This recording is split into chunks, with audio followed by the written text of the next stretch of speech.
C'est très beau. Ben, le Seigneur fait grâce. Va très bien. Et vous? Super. Moi, je connais un endroit 10 fois, 20 fois plus beau que cet endroit-là. Bien sûr. Il y a quelqu'un qui détient les clés de cet endroit. Vous voyez de qui je parle? Je parle de qui? Effectivement, je parle du Seigneur Jésus. Amen.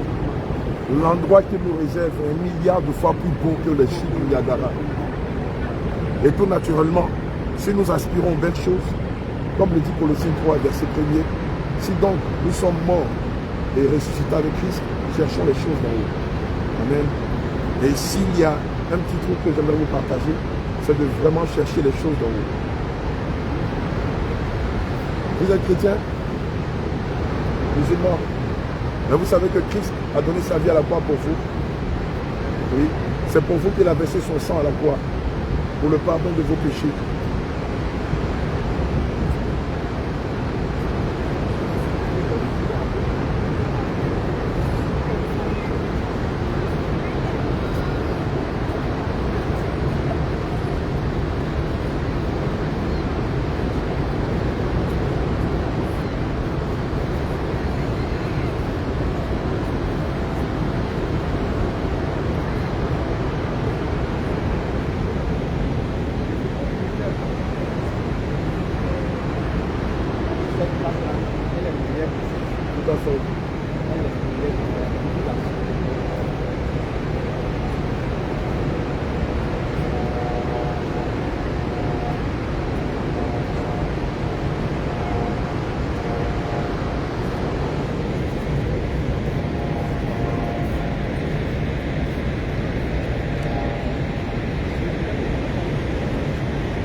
This place is very, very beautiful.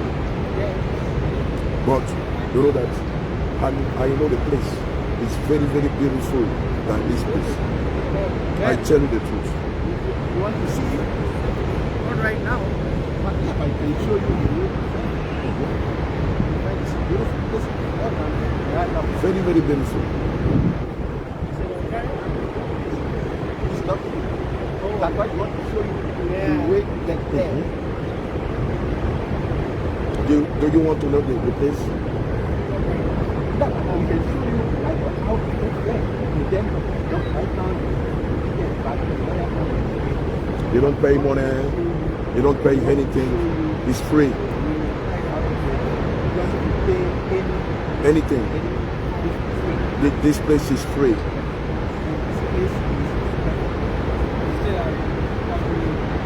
No, please, just 1 minute, please.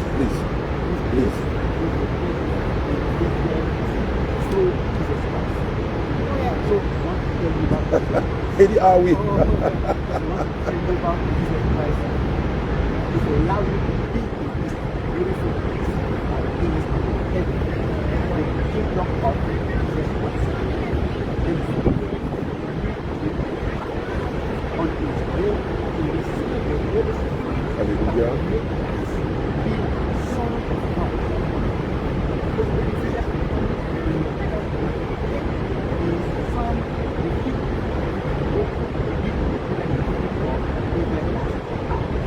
Do you know Jesus loves you?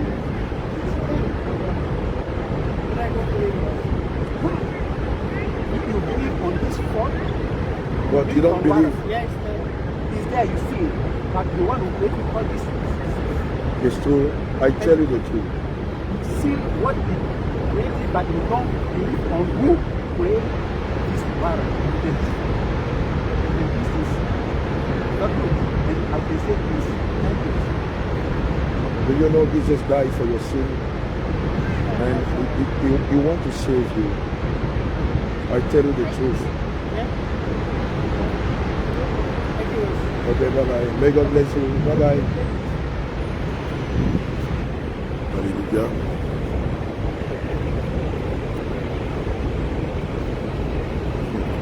Amen. Bien-aimés, on continue la pêche.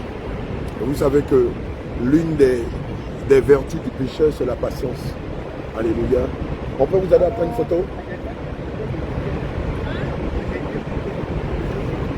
Alléluia. Je disais que l'une des vertus du péché, c'est la patience.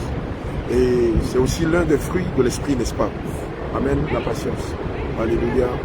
Et donc, le Seigneur nous recommande de la patience afin de pouvoir attendre le bon moment et de pêcher les gros poissons. Amen. Et c'est ce que nous sommes en train de faire ici. Amen. Voilà. Nous appâtons les rues du Niagara. Voilà. Les collines du Niagara afin de pouvoir pêcher des poissons pour le Seigneur Jésus-Christ. Et cela nécessite beaucoup de patience. Alléluia. Et donc, comme je vous l'ai dit, la stratégie que le Seigneur nous a inspirée, c'est d'aborder les bien-aimés en leur...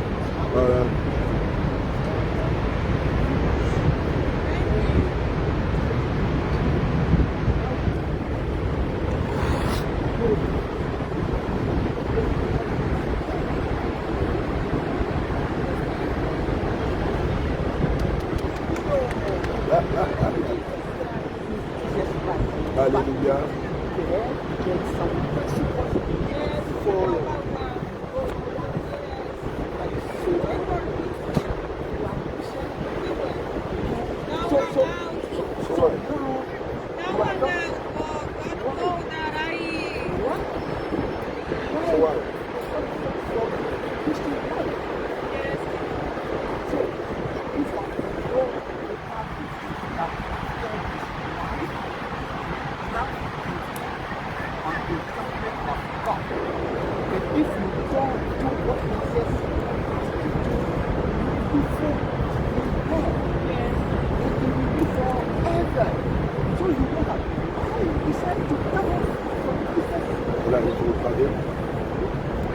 Quelqu'un l'a déçu.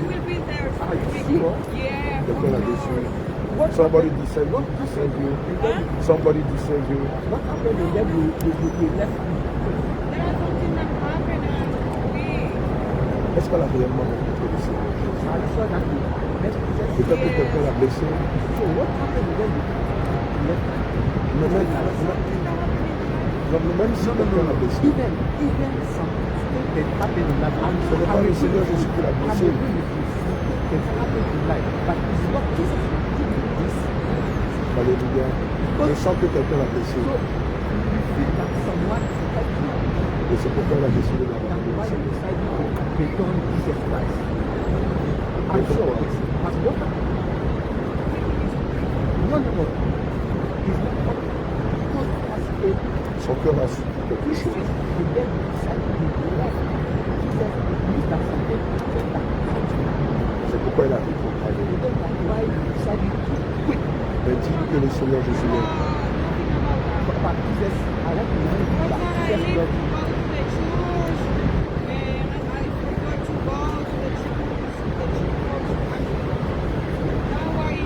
Elle dit quoi? C'est donc être à terre de temps en temps. So, I'm begging. You are fixed. So, come back. Alléluia. Do it Each with day me. are more near. Each day that happens are more near to Jesus. And what happened like this? Because if you are not on the principle, because I you can are see you in the sky. it doesn't work like that. That Et way. on se verra au ciel. No, Mais il y a I des think conditions. as I said, there is some principle you need to follow before getting there. By saying that I will be there, it doesn't mean I that will you go will be. back. I will go back home. Okay, you will go. But near future. No. So future, you don't know what will happen ne sait même pas ce qui va se passer dans les heures qui vont venir. You finish to communicate. You don't know what will happen in 2 minutes. So that by when you have this opportunity to confess Jesus Christ, you can pray right away. Don't hesitate anymore. Jump on it. So you know that life, right? Life is so quick. Thank you for your word.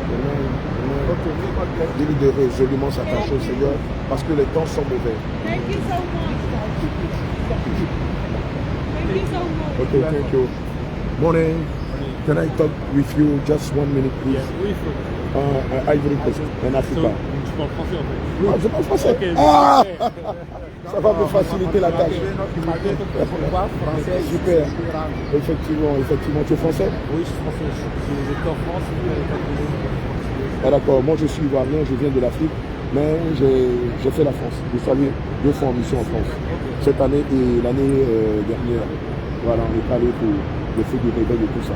Tu es chrétien? D'accord. Avec les druides? Avec les druides? Ah, oui, bien sûr. D'accord, ok.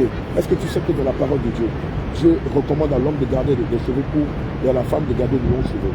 Dans ce testament. D'accord, dans le Nouveau Testament, selon 1 Corinthiens 11, verset 14, il dit, ne savez-vous pas que c'est une honte pour l'homme? Voilà, effectivement, par rapport au voile. Donc tu connais bien la parole. D'accord, mais est-ce que tu penses que cette parole-là, elle est en l'air? Est-ce que Dieu parle en l'air? Non, moi je pense qu'après, c'est vrai.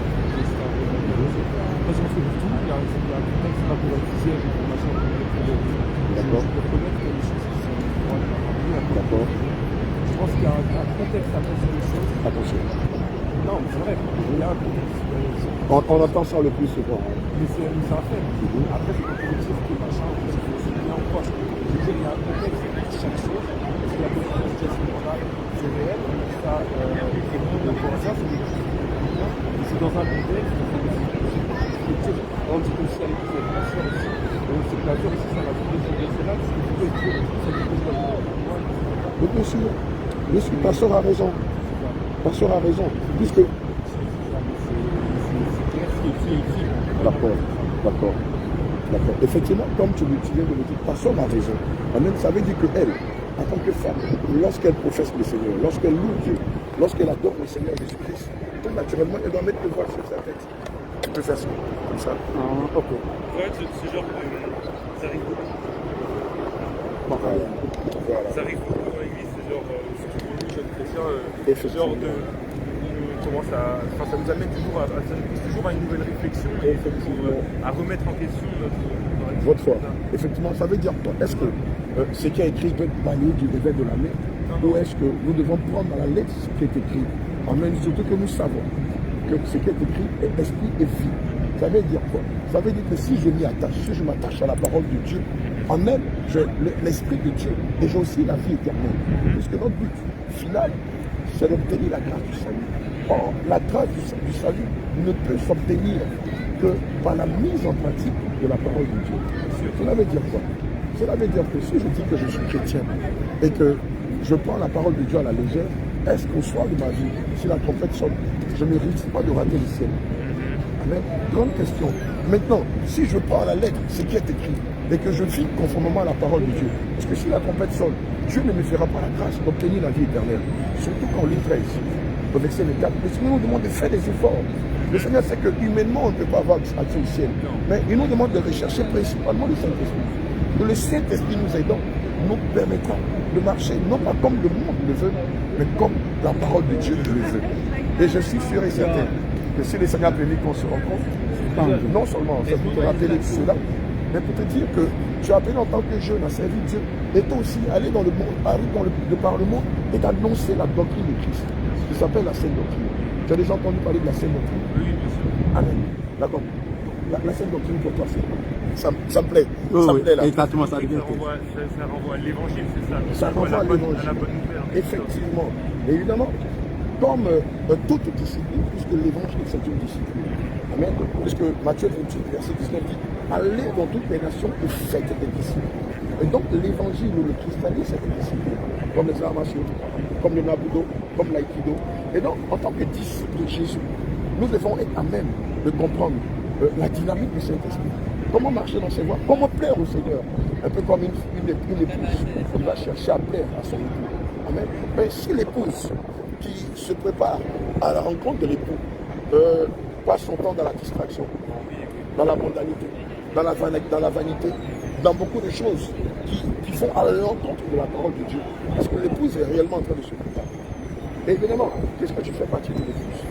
Le Seigneur permet que nous nous rencontrions ce matin. Afin de te rappeler quelle est la façon dont tu dois marcher. Ça renvoie sur le cœur, c'est ça, c'est ce que le Seigneur, Effectivement. comme vous avez dit tout à l'heure, c'était la mondanité, hein, le fait de prendre au sérieux la parole de Dieu. Effectivement.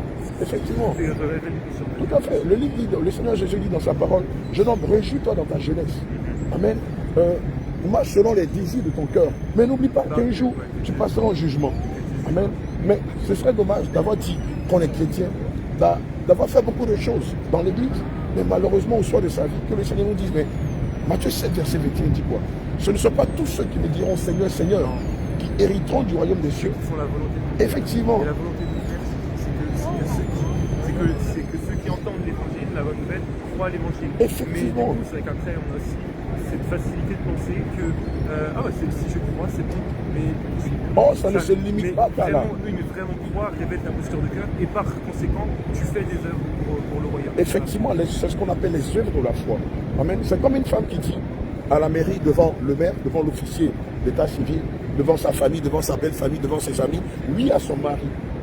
Mais de façon factuelle, dans la faisabilité, l'épouse est adultère, trompe son mari, elle ne lui est pas soumise, elle ne respecte pas les souhaits ou les désirs de son mari, elle fait tout le contraire de ce que son mari aime ou attend d'elle.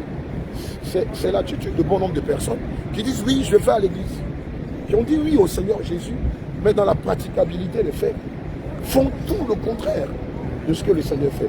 Oh, tu sais, lorsque c'est comme ça... C'est ça, c'est notre attitude, la sincérité de notre attitude et de comment tourne notre cœur envers le Seigneur. Amen. Si je donne vraiment mon cœur à Jésus, ça se verra par mes fruits. Effectivement, c'est pourquoi Somme 37, verset 4 déclare fais de l'Éternel tes délices. Il te donnera ce que ton cœur désire. Recommande ton sort à l'Éternel, il agira. Malheureusement, nous sommes dans une dynamique. Regarde par exemple toutes ces personnes-là. Tu vas aborder certaines personnes, tu vas leur demander, vous êtes chrétien? Ils te diront, oui, on est chrétien. C'est ça. Malheureusement. Moi, je pense qu'il faut prier pour eux, pour intercéder, c'est important. Nous qui sachions, moi, c'est vrai que je suis jeune, j'ai la grâce d'avoir le Seigneur jeune. Alléluia. C'est important de rester dans cette dynamique de foi, parce que Effectivement. j'ai énormément d'amis, de gens qui c'est la même posture, ils ne connaissent pas Dieu, c'est trop j'aime ça. C'est moi, lumière du monde finalement en fait. Effectivement, c'est à toi. C'est à nous d'allumer cette lampe-là afin qu'elle éclaire toute la ville. Je ne peux pas rien dire, je ne peux pas rien faire. Le Seigneur me donne le souffle de vie chaque jour, on me donne des mains, etc. Je ne peux pas rien dire, rien faire. Je ne peux pas faire aucune œuvre pour faire connaître sa gloire. Bien sûr, c'est toujours avec Dieu, parce que Dieu dit que je n'ai jamais seul quand nous envoie quelque part. Voilà. Mais tout naturellement, avant d'allumer la lampe, afin d'éclairer son entourage, sa ville, sa nation, il faut d'abord que nous-mêmes, nous soyons réellement convertis. Amen. Parce que aussi nos œuvres parlent. Oui, je peux dire que je suis chrétien, mes potes, mais si dans mes actions, si dans ma manière de faire, mes amis qui sont païens constatent que je fais comme eux, mais le jour où j'aurai une illumination pour leur parler du Seigneur, ils vont me dire, mais écoute, comment tu t'appelles? Pierre. Pierre, d'accord, moi c'est l'apôtre Abraham. Mais ils diront, mais Pierre, on fume ensemble, on drague les filles ensemble, on va en boîte ensemble, on fait beaucoup de choses ensemble. Et Pierre, tu es mal placé pour nous parler du Seigneur Jésus. Oh, le Seigneur aurait voulu que ta lampe éclaire ton entourage, les affecte positivement et par ta conduite, par tes œuvres, que tu les amènes à lui. Amen. Pierre, je t'avoue que cette rencontre n'est pas fortuite. Non, je sais bien. Évidemment. Il n'y a pas de hasard. Non, en tant que chrétien, le hasard n'existe pas. Et si parmi 1000 personnes qui sont ici, le Seigneur a voulu que tu passes auprès de nous, qu'on se fixe du regard et puis que je t'aborde, c'est parce que le Seigneur a un plan pour toi. Amen. On parlait tout à l'heure de sainte doctrine. Tu vois, je vois que tu es très fashion. Ah, de fashion. Ouais, alors, les chaînes au cou et tout ça. Oh, regarde, même dans la sainte doctrine, le Seigneur Jésus, est-ce que tu le sais, interdit formellement le port de dieux étrangers. Les bijoux, les boucles d'oreilles, les piercings, les chaînes aux pieds. Chez nous en Côte d'Ivoire, ça s'appelle les paillas. Je ne sais pas comment ça s'appelle.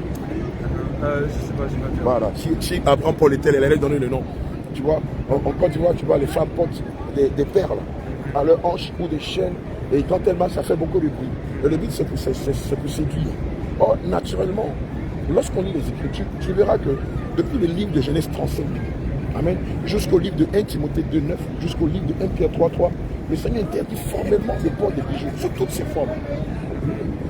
Souvent, quand on en parle, les gens disent, mais non, mais attends, est-ce que Dieu n'a pas créé l'or et l'argent? Oui, Dieu a créé l'or et l'argent, mais n'a pas créé les bijoux. Et quand on lit le livre d'Exode 5, verset 1 à 10, on réalise qu'en fait, le Seigneur avait demandé à Israël de prendre de l'or. Ça, vraiment, c'est un truc de Oui, baptême. c'est ton nom, Pierre. C'est ma première communion quand j'étais petit. D'accord? Ça, c'est juste pour représenter ma foi. C'est D'accord. une manière différente. En D'accord. fait, comment dire, c'est l'intention du truc. Tu vois, elle est bien plus profonde. Le Seigneur sait que c'est plus profond que juste dire, ah, je porte des bijoux, machin, machin. Tu vois. D'accord. Après, j'essaie de le rendre dans un truc d'une esthétique belle, bling, etc. Mais c'est de pouvoir réutiliser les choses dans un sens approprié. Pour glorifier le ça, nom c'est du ma Seigneur intention. Jésus. C'est ma intention, en tout cas, qui est dans le cœur. Pierre, je vais te surprendre. En tout cas, ça, c'est ce que je D'accord, je vais te surprendre. La parole de Dieu déclare que telle voie semble être droite pour l'homme, mais son issue ou sa fin, c'est la perdition. C'est vrai, tes intentions sont nobles.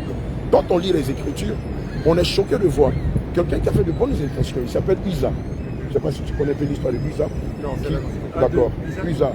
Uza qui était dans un chariot dans lequel il y avait l'arche de l'Alliance. Et pendant qu'il était en train de conduire le chariot, à un moment, l'arche de l'Alliance ou l'arche de témoignage, dans lequel, on va dire en griffe, il y avait Dieu, était en train de vaciller et de tomber. Et Uza, tout naturellement, avec ses bonnes intentions, va tenter d'empêcher que l'arche de l'Alliance ne tombe et qu'elle ne s'écrase. Voilà. Tu sais ce qui s'est passé? L'Éternel Dieu l'a frappé de mort. Tu sais pourquoi? Parce qu'il n'était ni lévite ni sacrificateur. Or, Uza avait de bonnes intentions.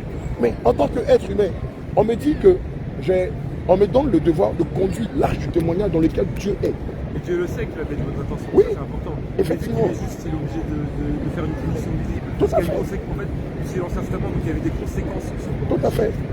Relativement à tes intentions sont nobles. Tu as apporté deux crucifixes. Le premier, qui on va dire, qui est symbolisé par ton prénom. Et le second, où on voit Jésus à la croix. Mais pour rappel, le Seigneur nous recommande dans sa parole, en Matthieu 10, verset 37, il nous dit, celui qui voudra sauver sa vie la paiera. Et celui qui la paiera à cause de moi la recevra. Et donc, il nous recommande de porter notre croix. Mais la croix ici, ce n'est pas un objet. Amen. Non, pas forcément. Ce sont nos œuvres. Non, ça je sais bien. Voilà, ce sont nos œuvres. C'est bien plus deep et bien plus profond que ça. Voilà. C'est pas la croix. Puisque, comme je disais tantôt, dans les Saintes Écritures, Dieu interdit formellement, j'aurai le temps de te donner des versets en accompagnement, Dieu interdit formellement le port des bijoux. Il les appelle même les dieux étrangers. Selon Genèse 35, verset 1 à 5, il les qualifie de dieux étrangers.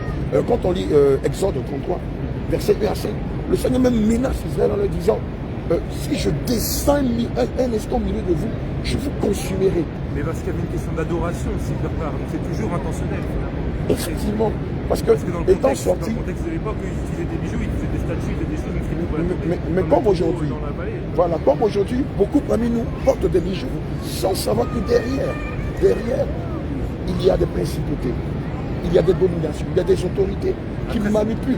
Non, mais je suis d'accord avec vous, mais c'est très vaste aussi. Il faut dire que c'est des bijoux, enfin le monde des bijoux. Je ne sais même pas si on peut qualifier ça de bijoux, quoi.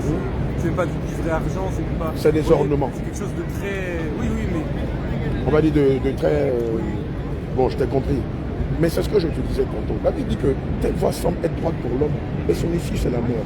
Quoique tes intentions sont bonnes, mais le Seigneur ne veut pas que tu t'appuies sur tes intentions, mais il veut que tu t'appuies sur sa parole.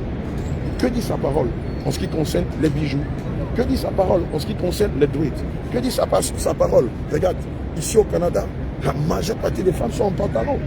Exhibent leur partie privée, exhibent leur postérieur. C'est le motif. Mais c'est ce motif.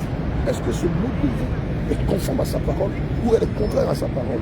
Tout naturellement, si elle est contraire à sa parole, quelles que soient les bonnes intentions qu'on a, quel que soit le nombre de fois où on va dans sa communauté, malheureusement, le ciel ne nous connaît pas. Amen.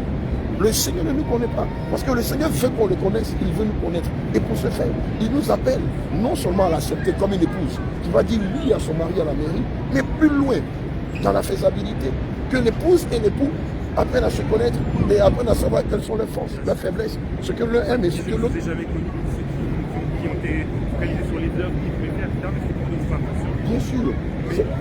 Je voulais juste dire rapidement, ça m'a fait penser à quelque chose. Vous avez dit, est-ce que vous avez parlé de la parole, etc. La praticabilité de la parole, la recherche du Saint-Esprit. C'est que Dieu ne veut pas que je repose sur mes propres raisonnements, mes propres Effectivement. mais sur sa parole. C'est pour ça qu'on Effectivement. a l'Esprit Saint pour nous guider en tant que Tout à fait, tu as tout compris. C'est vrai que tout ça, les bijoux, tout ça, les dreads, etc. Tout, je sais que tout me touche chez moi. Je ne peux pas plaire à Dieu. tout ne plaît pas à Effectivement. Dieu. Moi, maintenant, ce qui détermine aussi, c'est aussi ma posture de cœur. Est-ce que je reconnais ces choses-là mais si Dieu me les met comme ça devant mes yeux, est-ce que j'ai l'humilité de reconnaître et de dire c'est vrai, Seigneur, il faut que je travaille sur ces choses-là. Est-ce que tu peux m'aider à faire un petit union avec le Seigneur? Ou est-ce que je vais dire non, non, mais de toute façon, ça c'est l'Ancien Testament ou quoi? Vous savez, parce que là, par exemple, vous pouvez le prendre comme un reproche et être très lâché, ou quoi, mais ça sert à rien. Tout à Je fait. crois avec humilité. C'est vrai que j'ai sûrement des choses dans ma vie, comme tout le monde aussi. Je pense Bien que sûr. aucun chrétien n'est parfait. Mais c'est pour ça que, heureusement, comme vous dites, la parole de Dieu est là et que le sorcier est là pour nous aider à sachez. Et effectivement, je pense que tu viens de toucher un point qui est focal, le Saint-Esprit. Tu sais pourquoi est-ce que beaucoup de personnes ont du mal à pratiquer la parole de Dieu? C'est vague, je sais pas, non. Parce qu'ils n'ont pas le Saint-Esprit. Amen. Tu vois, le Saint-Esprit, c'est comme un professeur de maison qui t'aide à faire tes devoirs et qui, en même temps, a des facultés, on va dire, prémonitrices. Je te dis, demain, tu auras des maths. Donc, on va travailler sur les maths. Je te dis, demain, on va travailler sur l'algèbre et qui te donne de te préparer en algèbre. Et donc, le Saint-Esprit, puisque le Saint-Esprit est celui-là qui nous permettra d'être enlevé, de rejoindre l'époux. Amen. Dès qu'on le reçoit, il nous donne, il nous impulse, il nous donne la force de véritablement marcher selon ses voies. Un homme riche va approcher le Seigneur, il va lui dire, mais maître, que dois-je faire pour avoir la vie éternelle? Le Seigneur va lui dire, marche selon les commandements de Dieu. Il dit, oui, mais c'est vrai, je le fais. Je donne mon père, je donne ma mère, je paye mes dîmes, je rembourse mes dettes et tout ça. Le Seigneur lui dit, tu es déjà sur la voie, mais maintenant, va vendre tes biens et suis-moi. Va vendre tes biens et suis-moi, veut dire quoi? Veut dire, demande-moi de te donner la force, de te défaire de ta vieille nature, de l'orgueil, de la masturbation, de la pornographie, de l'alcool, de la cigarette, des jeunes filles, de l'impudicité. Et pendant que tu seras en train de me demander cela, moi, je te donnerai mon Esprit Saint qui t'aidera véritablement à marcher dans mes voies.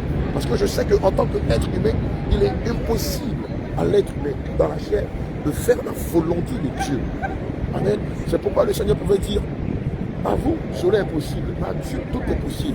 Et évidemment, lorsque nous avons Dieu en nous, Dieu nous donne la force, le faire et le vouloir, de pouvoir faire sa volonté.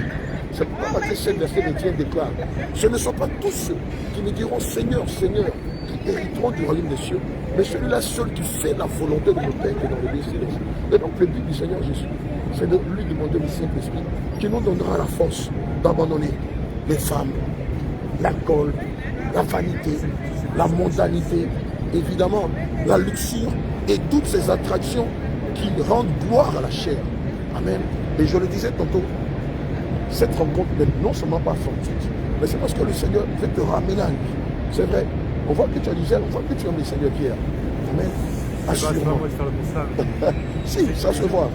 Ça se voit, Pierre. On voit que tu aimes le Seigneur. Mais l'aimer, ce n'est pas un acte verbal seulement. Amen. Mais ça va plus loin. C'est une profonde implication. Amen. Qui nous recommande de rentrer en nous-mêmes, de lui dire qu'on a des faiblesses. Alléluia. De lui demander de nous donner la force de surmonter les faiblesses. Parce que les persécutions, les faiblesses, les tentations, c'est tous les jours. Mais grâce à lui, nous arrivons à triompher du monde. Amen. Et je veux profiter pour te poser une question. Est-ce que tu t'es baptisé bientôt? Je vais me faire baptiser. Alléluia. Il va se faire baptiser bientôt. Alléluia. Jésus. Amen. C'est une très belle initiative. D'accord. C'est quelle communauté? C'est une petite communauté qui n'est pas connue, c'est pas une big church. D'accord. D'accord. Ça s'appelle EPED, c'est à Paris. C'est à Paris. D'accord. Moi, je vais t'inviter au véritable baptême, au nom de Jésus, et à recevoir le Saint-Esprit. Amen. Ce ne sera pas un événement où, comment je peux dire ça? Ce ne sera pas un événement banal, mais ce sera l'un des événements majeurs de ta vie.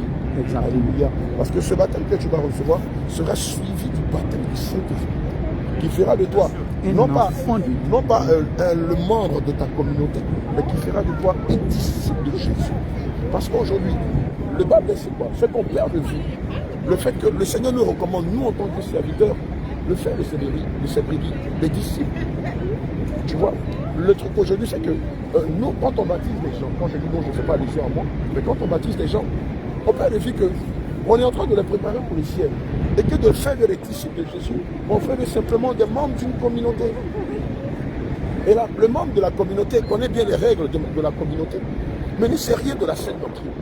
Le membre de la communauté ou les membres de l'église connaissent bien les chartes, les règles de leur communauté, les règlements de leur communauté, les prescriptions de leur communauté. En ce qui concerne la parole de Dieu, le membre de la communauté ou les membres de l'église ne sait rien de la sainte doctrine. Or, le but de Christ, ce n'est pas de faire de ces brebis des adeptes d'un gourou, mais plutôt des disciples de Jésus. Et lorsqu'on parle de disciples, c'est celui qui pratique la parole, qui les étude, conduit par le Saint-Esprit, et aussi, comme tu nous vois faire, qui profite pour annoncer la parole et rappeler à l'ensemble des humains que les temps sont finis et que nous devons résolument nous préparer pour le grand jour de l'enlèvement de l'Église du Seigneur Jésus. Amen. Bon, je vais t'inviter. Je ne sais pas dans quelle ville tu es. C'est un peu compliqué pour moi parce que j'ai des parents séparés un peu partout. En gros, ça m'est déjà en France. D'accord. Donc, qu'est-ce qu'on ferait? Il faut donner des numéros. Ouais, de l'apôtre Paul. On a une église à Paris, on a une église à Rennes, on a une église À Toulouse. À Toulouse. Voilà, et dans plusieurs pays de l'espace Schengen. C'est Réveil international Jésus. Bon, on va donner une. Réveil international. Jésus chrétien. Attends, je vais Voilà, te donner donne une une en Si vous donnez une brochure. brochure, c'est bon, je pourrais faire Voilà, et puis- Paris, Rennes, etc. Bon, il y a le français qui est dans mon sac. D'accord. Donc, Sinon, l'anglais, c'est bon en vrai, mais. enfin, L'anglais avec l'anglais, je peux faire aussi. Ok, on va te donner les en français, avec le numéro de l'apôtre Paul.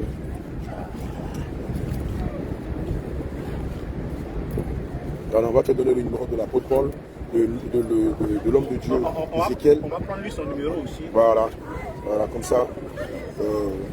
Ils pourront te joindre quand tu seras sur Paris. Voilà, ils vont t'inviter et tout ça.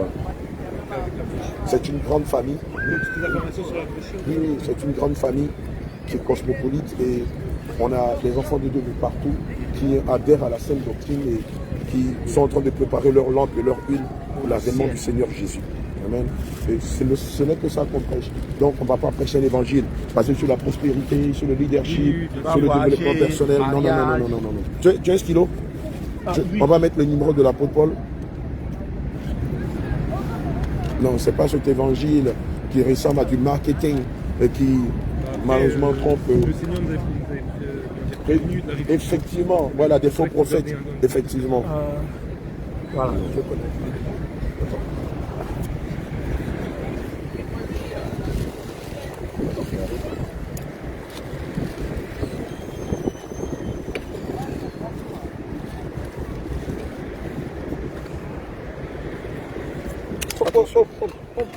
Hop. C'est pas grave. Bon, ce qui reste, bon, faut laisser. D'accord.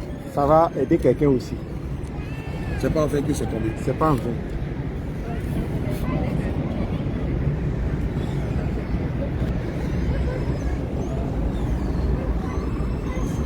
Ça va servir à quelqu'un. Donc c'est pas en fait que C'est ça, il dit là, ça va servir, ça va servir une personne.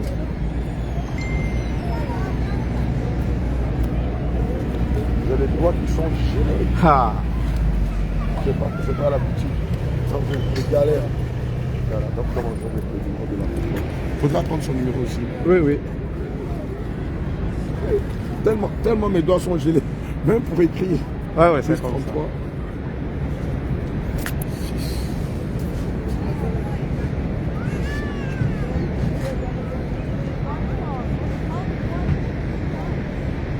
Puis j'avais ton numéro, Pierre.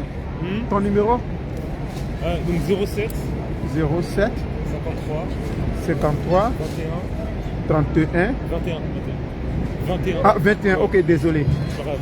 37 21 37 62. 62. Ça ressemble à un numéro de C'est le numéro de France. Oui, numéro 30. 07 53 21 37 62. C'est ça. Tu mets le plus 33 d'abord en tête. Ah, ok. Voilà. Ok. C'est pour ça que ça vient à Paris. D'accord, Pierre. Amen. Dieu vous bénisse. Et puis je sais que nous nous reverrons. Sûrement en France. Allez, prends bien sur les temps que le Seigneur te garde.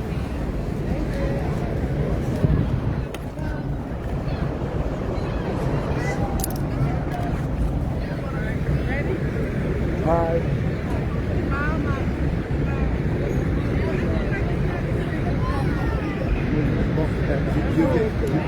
Can I have one minute?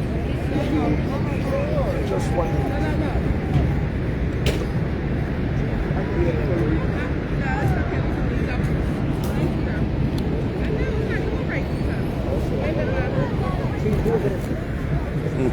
Elles ont envie qu'on parlait du Seigneur. Voilà. Elles ne veulent rien entendre. Voilà, bien aimé, nous venons de pêcher un gros poisson.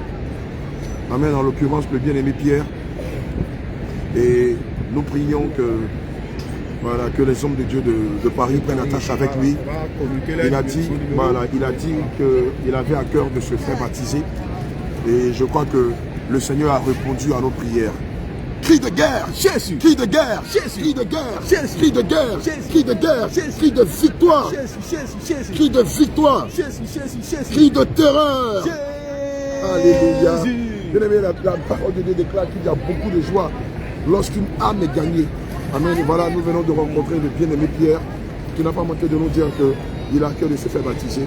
Et nous prions que le Seigneur touche son cœur, que les hommes de Dieu de Paris le contactent. Et On va faire aussi le prière chaque fois. ah, d'accord. Vas-y.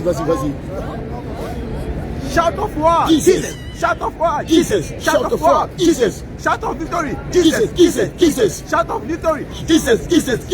Shout of terror, Jesus. Voilà. Bien aimé, la pêche continue. Voilà.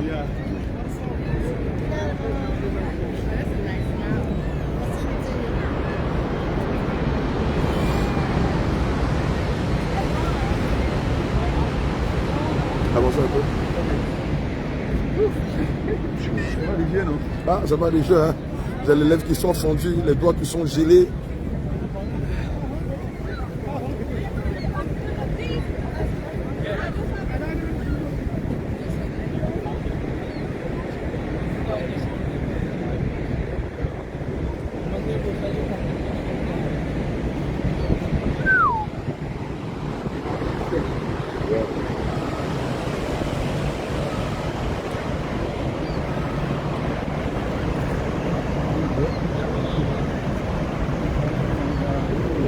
Bien aimé, regardez l'arc-en-ciel qu'on retrouve dans les chutes Niagara. Regardez comment c'est beau.